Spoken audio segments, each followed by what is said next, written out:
qofkaas yimaada laba mid ay noqonaysaa ama qofkaas waa ku ceeboobaya ilaahay waa ku ceebeenaya oo ceeb iyo fashil iyo kala kulmaya qof awal iska qarsoon u ahaa oo dadkiisa ku dhex jira banaanka markuu soo baxo oo hawsha ku fashilmo oo ku ceeboobo qofkii wuxuu noqonayaa qof xaqiiqdii ummadda ku cambaaraysa yuu noqonayaa annagana waxaan bilaabaynaa qofkii inaan inkaarno oo aan niraahno ilaahay kan hanan dhaafiyo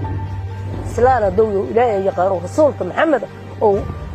meel ku leeyahay ilmaanaga noo keen haddii uu noo keenin dhul gariir ha ku dhaco ilaahay ka bariya duu noo keenin dhul gariir ha ku dhaco anagu waa bastay ma hadli karo aawa madaxweyne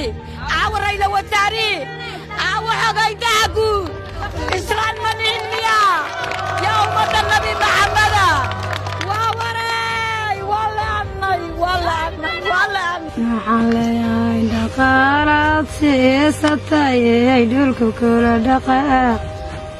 maxaa tabqaado kitaabkaaga midi ka tuur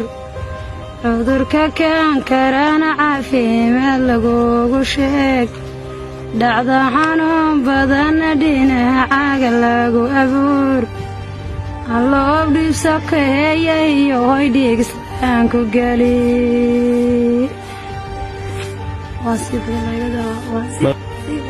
مرة فرماجة ما دونينا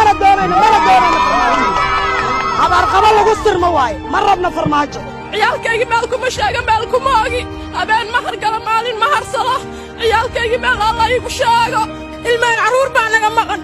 الماء بعنا مغن عرور بعنا دولة دوحان كعسا ويل كيجي أنا نولي جاري يجوا سباهيان